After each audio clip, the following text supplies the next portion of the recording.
The man was in his 30s. He had no house, no car, no job, but he had a beautiful wife and 2 obedient children. His wife was also pregnant with their 3rd child. The family wandered from place to place, living a carefree life. They had no plans for the future. Their only wish was to fill their stomachs. As for whether their next meal would be meat or just dirt, it all depended on how much money they could scam that day. At a service area by the highway, Jim pretended to have lost his wallet and couldn't afford gas. He asked a young couple for money. Just as they hesitated, with her brother, ran over to play the sympathy card. Seeing the 2 kids, the woman took out her phone to transfer the money, but Jim insisted on cash, saying the phone was dead. He was worried about leaving evidence of a bank transfer. The kind woman reluctantly handed him 2 bills. After the family ate their fill, they set up a tent in the woods near the service area. Compared to sleeping on the streets, the small tent was enough to shield them from the wind and rain, but they were soon driven away by the service area staff. Jim blocked their way without hesitation. During the argument, the staff accidentally damaged the tent. Seeing the children cry, the man felt guilty. He didn't press charges, but told them to leave quickly. Jim never took others' disdain to heart. It was as if they were meant to live like this. Jishu and Inshi searched the map for their next stop. That night, Jim brought his family to stay in an unfinished building. He was excited, as if he were entering a luxurious villa. But Inshi couldn't feel the same joy. She was afraid of the dark. This environment made her unable to sleep through the night. Suddenly, Inshi screamed, waking from her dream. She said the roof was dripping blood. In reality, it was just heavy rain leaking through the roof.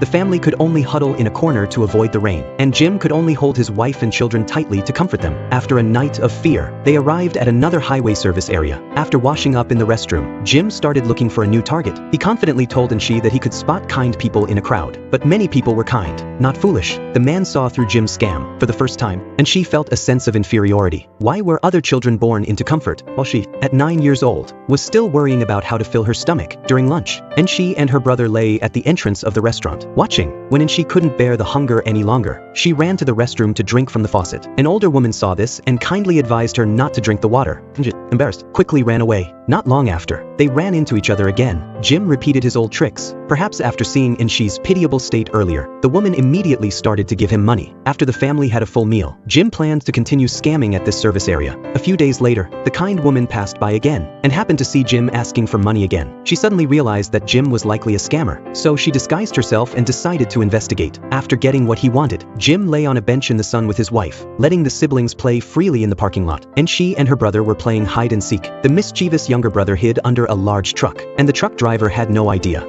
Ignoring the danger, shouted to stop the truck. The observing woman rushed forward and tackled her. This finally caught the driver's attention. Luckily, the siblings were unharmed, but the woman was furious. She then confronted Jim and his wife, exposing his scam. Of course, refused to admit it. Angry, the woman had no choice but to call the police.